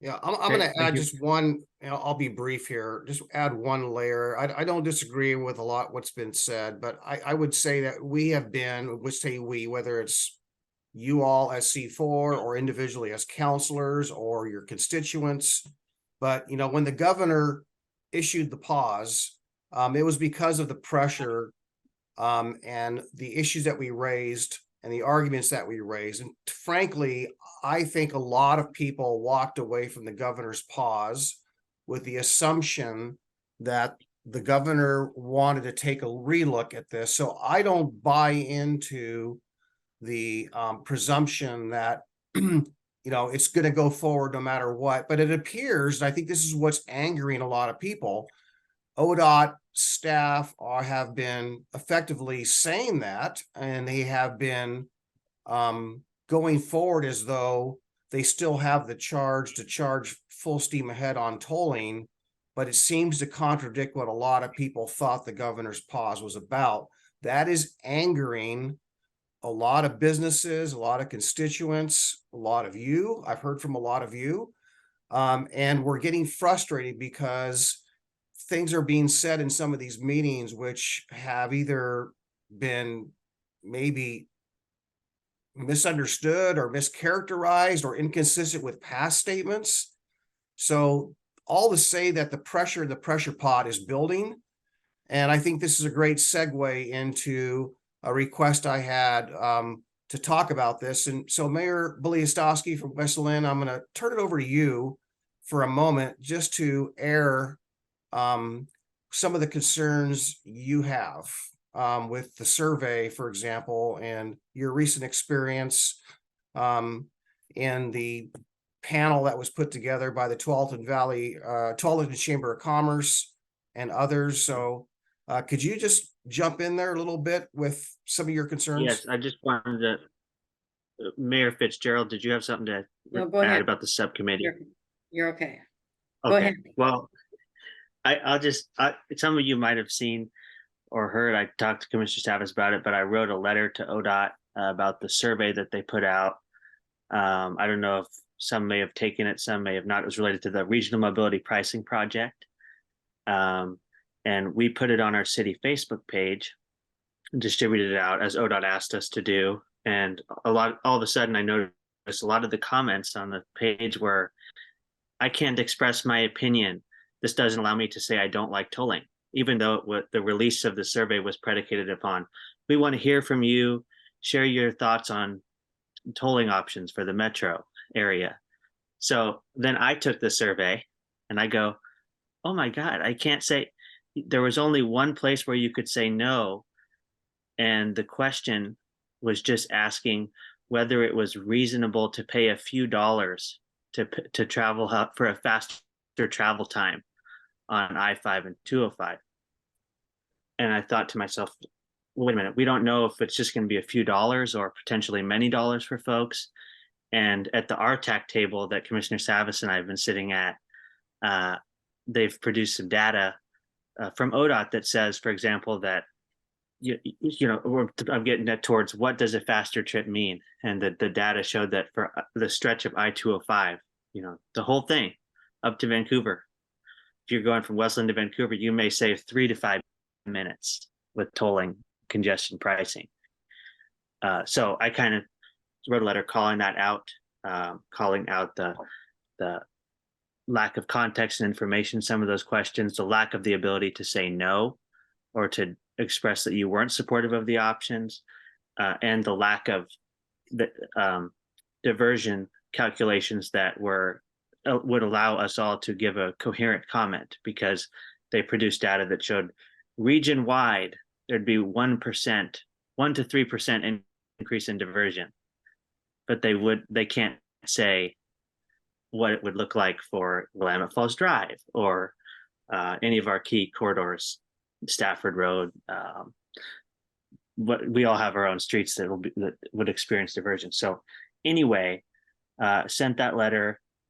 The response back, I didn't get a response back, but a statement was released to the media that said that the survey was designed to provide the public with a better understanding of what's been studied and ask community members to weigh in on the trade-offs and benefits of 3 potential approaches to building the toll system. Then when you look at the survey, there was much more in there than just asking people to weigh the trade-offs and benefits. There was questions about willingness, reasonableness of paying, perceptions of traffic, all sorts of things like that. I put the letter in the chat. But anyway, I'll step off that and just say, thinking towards next steps for at least Westland and talking to some others about it. I really think, we talk so much about the public opinion, and we know that people are really opposed to tolling just from our conversations. And after I sent that letter, I heard from, when I'm walking around Westland, someone this morning that I didn't know said, stay on ODOT. And going in the coffee shop, people are saying, like, there's a lot of people out there that are super concerned about this. And so maybe I'm thinking for Westland I might try to pursue some sort of statistically valid polling on the topic of tolling and the different issues like fairness and willingness to pay, things like that, to be able to use that data formed in a non-biased way. I want to be clear, questions formed in a non-biased way, pointing out things like, the current plan proposes to toll I-5 and 205, but not 217, 26, 84, or 405. Do you think that's fair? Things like that. And then being able to use that data and with our legislators and with others to say, this is what our community truly thinks about this in a statistically valid way. So I'm thinking of trying to work with some folks to come up with a few questions, and then maybe sharing those, if we come up with a few key questions, sharing those out with other folks like you all, and then we can all get our own, if folks want. So everybody has this data on a couple of key questions. Then you could do other ones too. But so we all have regional data kind of on a couple key topics like whatever, fairness, etc. Anyway, I'm done talking. And the last thing I'll say, sorry, is just I wrote the letter in part because I was concerned that if we let this survey stand unchallenged, ODOT can then say, a large portion of the public wants X tolling system or wants X, X thing to happen and supports tolling, but then they never allowed you to say no in the survey, and people were noticing that. So anyway, thank you for listening, everybody. Happy to engage in discussion, or I'll turn it back over to Commissioner Savas. Yeah, just briefly, folks. I did talk to Mayor Liascossi, obviously, yesterday. We talked at length.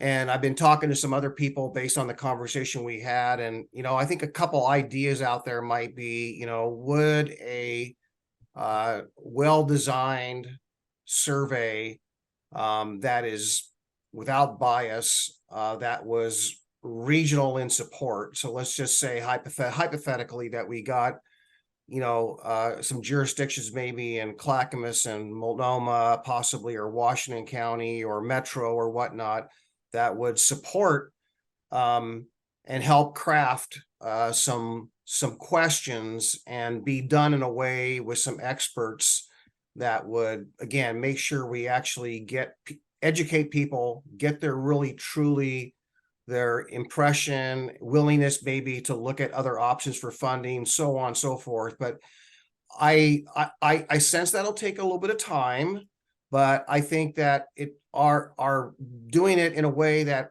maintains our credibility and without bias, I think is really extremely important. And if there's an opportunity for us to share in some of that cost across jurisdictions, maybe we can get not only a statistically valid, but a very credible, informative kind of a survey. So I know the mayor just spoke, and we wanted to kind of broach this. We're not going to here to make any decisions tonight. I don't believe there's certainly not enough time, but that's about on the lines we're thinking. I just wanted to put that out there. So I'm going to stop talking. Kenny, you had your hand up for a while, and then Mayor Kaiser and Councilor Stavanger. Kenny? I was just going to say, in a similar vein to what Rory was speaking about, when I took the survey, it struck me how it was asking about, would it be better for us to toll everybody the same, or for some people to pay sometimes and not others? And it's like, well, that's preloaded to essentially have the result that they should toll the Abernathy Bridge before everything else, which seemed kind of like garbage. So that's the one thing that stuck out to me. So I just wanted to call that out. Yeah. Thank you, Kenny. Mayor Kaiser? A lot of our cities have our own social media sites. Ours is called Malala Current, where the city can put out information.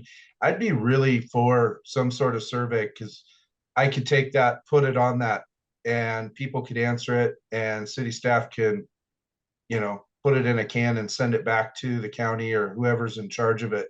And I think there are probably quite a few cities in our county and Washington County and Multnomah County that probably have those services also, that we could, just put that survey out to and get results from. Yeah. Thank you, Mayor.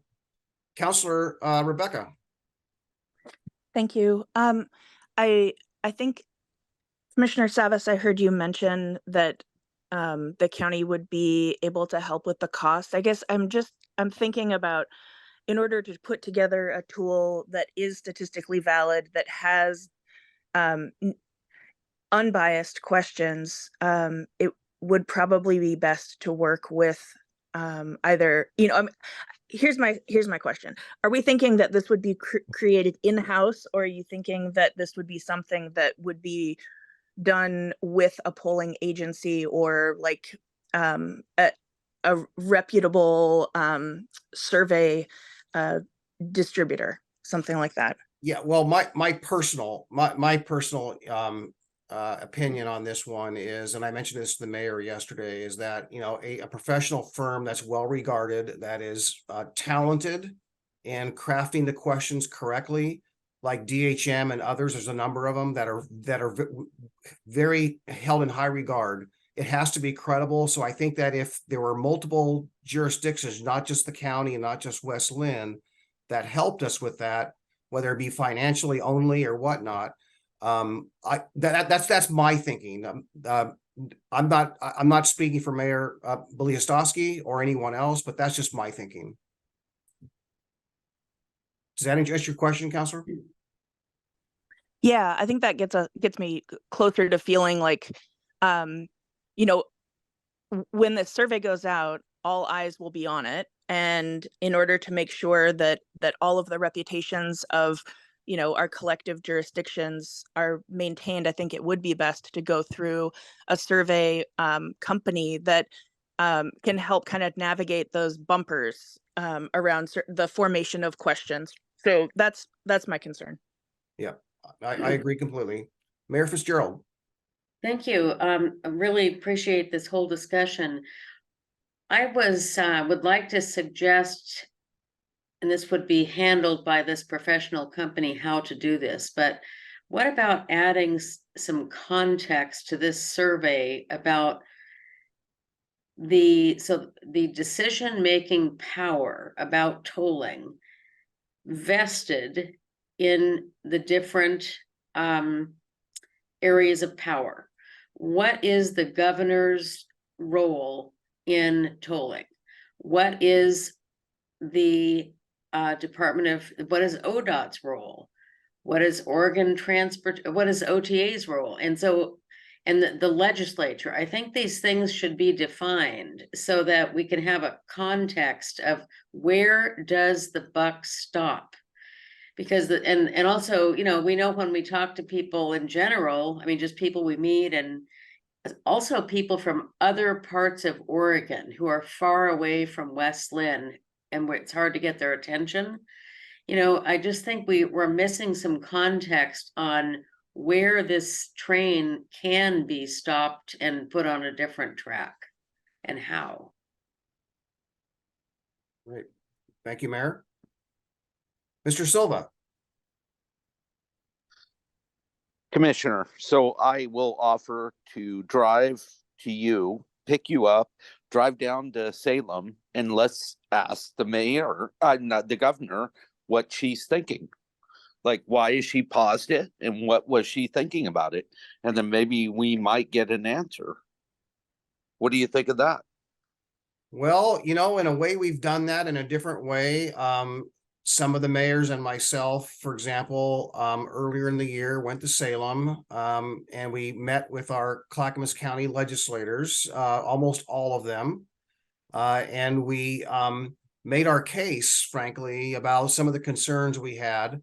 And it was shortly after, frankly, because they did indeed talk to the governor. And shortly after, the pause was instituted. So I don't think that was an accident. But, you know, the governor is a very busy person. I would like to think that you and I could drive down there and the door would be open. We could walk in her office and talk. But I think how we do it and what we do, I'm certainly happy to go down there.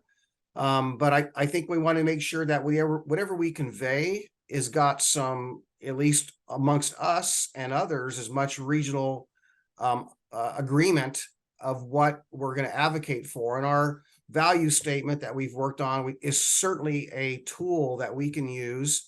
I know that they have seen that. We have the Oregon Transportation Commission, which is now participating. Some of their members are joining us in the R1 Act meeting.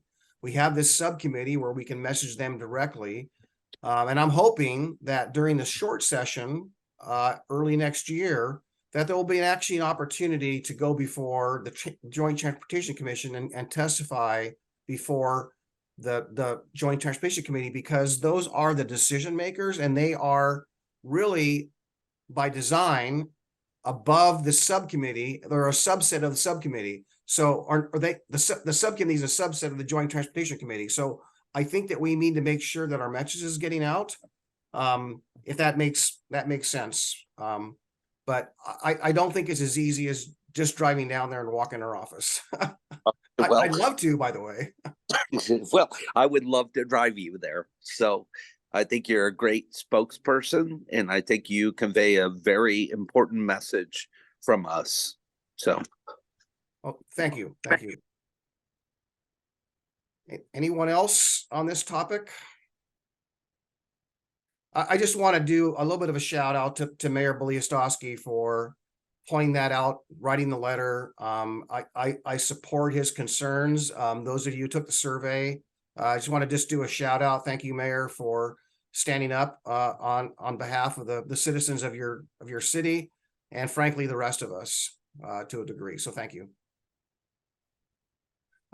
If there's any interest, frankly, about doing this exercise or a survey or financially participating on some of your cities, if you can reach out to your counselors, your councils, and maybe whether it's amongst yourselves who know each other or through us or through Trent. I'm going to put a lot of, frankly, for me, I'm going to put a lot of that task and work on our staff, because I think our staff might, well, I know they are, they're more experienced in this, and the fact that they're networking with other staff in the region, I think that's powerful. And I think that really gives us a lot more credibility when we work together as a larger team. So just a thumbs up if you think that's a good approach, if you could. Any thumbs down if you don't want to do that, maybe. Okay. So please let's continue this conversation, and send some feedback if you want, either amongst yourselves or to Trent, and we'll carry the conversation out. Mayor?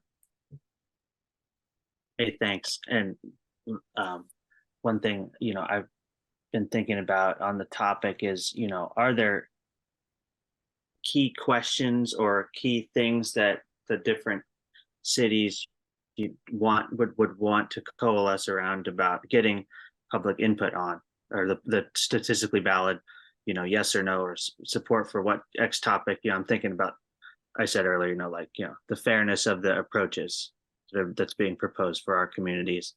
Are people willing to support other funding mechanisms? What would have the highest level of support? Things like that. I don't know. Just so if you have any ideas, I'm all ears for it. And our city has used Polco in the past for statistically valid polling. So much to be determined, but that's kind of where I'm at, kind of thinking about what questions could we all, are there a few questions we could agree on as a group? I can propose some at later date, but anyway, that's what I'll leave you all with. And thanks for your comments earlier, Commissioner. I'm glad to help on the topic. I feel like I have nothing to lose at this point with regard to just so Mayor, frustration. why don't you put your contact info in the chat so that people have it, and that way they can reach out to you for the questions you just asked or suggestion you just asked, that they reach out. So that'd be helpful. And I see Councilor Sherman. It's we've done a number of statistically valid polls with external sources out of Happy Valley, and Mayor Bialostowski, you're spot on. One of the things that actually was really helpful for me, so the goal is you provide, as an entity, you provide these experts with all the questions you want to have answered, be they statistically valid or not. And then they take them and they craft them into appropriate questions that then you review and decide whether or not you're going to get the type of information you're looking for. And it's, what's interesting about it is, more often than not, you're not using, you can use things like social media and outbound surveys like that, but it's not going to be statistically valid data you get from that, because it's only the most engaged individuals that will fill those out on one side or the other. And so that type of survey will give you really good information and it's useful, but you also want to do these kind of reach out type polls where they're doing a valid representation of individuals. And that way you can kind of compare the information and see, what are the masses thinking versus what are the really engaged individuals thinking as well. So all in favor of working with you, Mayor, and with others to kind of craft some of these questions and think about what we're trying to glean from this data. Thanks. Okay, thank you, Councilor Sherman. And I saw the chat entered in by Mayor Fitzgerald. I would, maybe ask Trent to next time next time we get a link for a Zoom meeting with the LOC AOC funding group, I think that might be appropriate for us to get more involved. There's not very many people from Clackamas that were in that meeting. I've been certainly attending them. I was part of initiating this process. So I'm quite interested, but I think it would show the more people that attend these, I think the more attention we're going to get, and we can be part of crafting a solution or working with the state legislature. They need to know that we're all in this together in trying to find a solution for transportation funding going forward. And I think it's really important. So I appreciate the mayor's interest in alternate funding options. So we're a little bit past time. I apologize. Trent, what do you have next? Well, I just wanted to maybe close the loop on this. If you're not able to access Mayor Bialostowski through his phone number, please feel welcome to email me what you're thinking, and I can get it to the mayor. But it would not be appropriate, I feel, for me to do anything through like the C4 mailing list to help navigate this. But I'm happy to be a resource that helps, get things over to the mayor. His email's in here too. But either one of us, and I'll make sure to get anything that comes my way over to the mayor as well for further thinking on that. So just wanted to close the loop on that in terms of the resources that I have here to help sort of facilitate some of that transition as they're navigating how best to do that. Up next is the JPAC Impact updates, which I'll let y'all do if you're a JPAC or Impact member. And then I have 2 updates to provide. Okay, I may be the only one here tonight from JPAC, so I will just give you a brief update in that the discussion has been are going towards the RTP. They want to have the RTP completed by believe late November, and it'd be listened to go before the Metro Council in early December. So keep your eyes and ears attuned to that. That's required to be done every 5 years, I believe. So there's a few problematic things in that the transportation system plans did not consider or evaluate the impacts of tolling or diversion. So some of those projects in there are just quiet, frankly, on that whole topic. And that goes for every jurisdiction for the most part in the metro region. So the RTP will be, and I'm not criticizing it, I'm just making an observation here that the RTP will not really be reflective when it comes to how tolling or projects are addressed with tolling, how that takes place. So we'll be, I won't say it'll be, if the tolling goes forward, you probably say that it'll be kind of obsolete, or maybe not contextually valid for the project list and either the cost or the scope. So a lot of data needs to be done, and a lot of studies need to be done, and analysis across the region wherever it's going to be tolled.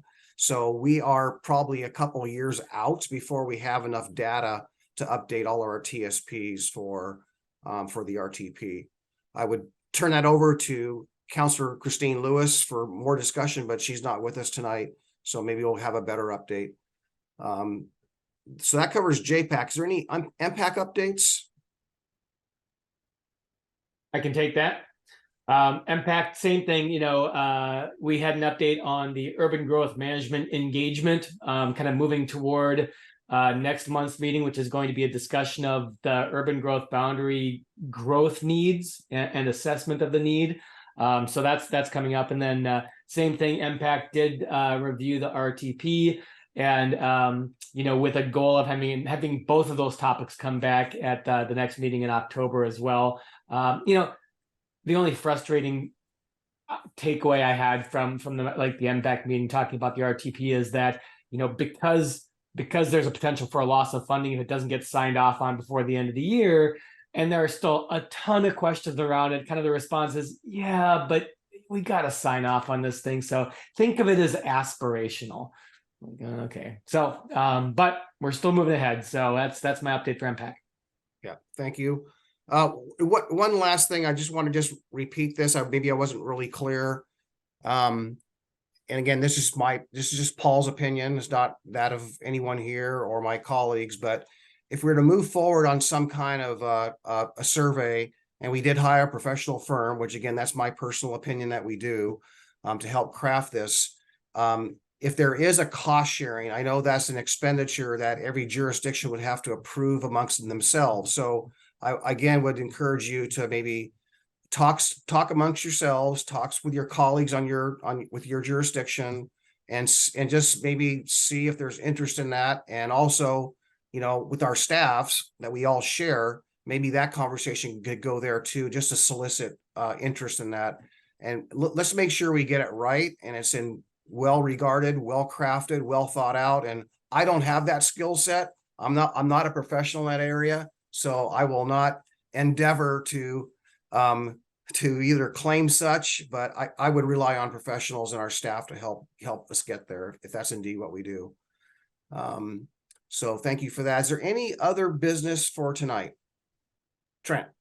Sorry, I have two things and they'll go pretty quick. Number one is that we have heard you loud and clear on your interest to have housing at the C4 conversation table. And we are working with our housing team for your November meeting to be about that. And more specifically, to talk about the dashboard that's been mentioned several times. I see you there, Mayor Fitzgerald. And also to talk about that excess funding from the supportive housing services bucket. I would say I see you, Mayor Buck, but he's not here tonight, but he's the one who's been floating that one. That process to access those funds is in the process of getting to be ready to push out. And the timing for communicating that will happen at the front of November. So the timing for them to come talk to you is ideal. And it is a good, even though it's metro funding, and this has rural cities here too, that extra funding there is, I've heard, going to help maybe free up some funding to help the rural communities too. So it will be a good, pertinent conversation here at C4, which has both sides of that, both inside and outside the UGB. I'm excited about having that housing team come and talk with y'all about it. And I know y'all been wanting that conversation too. The last thing I want to share with you real quick, and this is going to affect us all, but our former colleague, Chris Lyons, has moved on to greener pastures with the Energy Trust of Oregon. He was our legislative manager, government affairs manager here at Clackamas County. Stepping into his role is me. So I'm going to be the interim, thank you. I'm going to be the interim government affairs manager at least through the next 6 to 9 months. And to help me weather that busy workload is Brian Hockaday, who is now on your screen. And Brian has been at Clackamas County for 2 years. He's been helping us in our communications work with public health, but he has an extensive government affairs background. And as part of that, he will be doing a lot of the work that I have been formerly doing for 8 years in this former position. So, and some of that is C4. So here in October, I will be helping Brian transition so that in November, Brian is the lead C4 person. But you know, the way it works here at Clackamas County is that C4 happens because of a giant team of supporting cast members, Jamie Stasny, Karen Burig, Mike Besner, Brian Hockaday, the housing team. It's not just me. And so Brian is just a new member of our team, but he is going to be the person you start seeing emails from here by the end of the month. And I wanted to give Brian a chance to say hello and introduce him to you. So it's not a surprise when you get those emails here. Brian, you want to say hi? Hey, Trent, thank you. Good evening, folks. Great to see all of you all. Very excited to be jumping in and supporting this group. Been impressed by this whole conversation and clearly all the momentum that you all have been developing. It's really encouraging. Like Trent said, over the next few weeks, I'll sort of be behind the scenes, lurking, shadowing, but definitely look forward to connecting with each of you all. It's good to see a couple of familiar faces. But as we get closer to November, definitely look forward to developing our relationships and supporting C4. Great. Well, welcome aboard, Brian, and we're looking forward to working with you. Yeah, likewise. Any other business? Going once, going twice. Thank you all for a great discussion tonight. Have all a safe drive home. Thank you.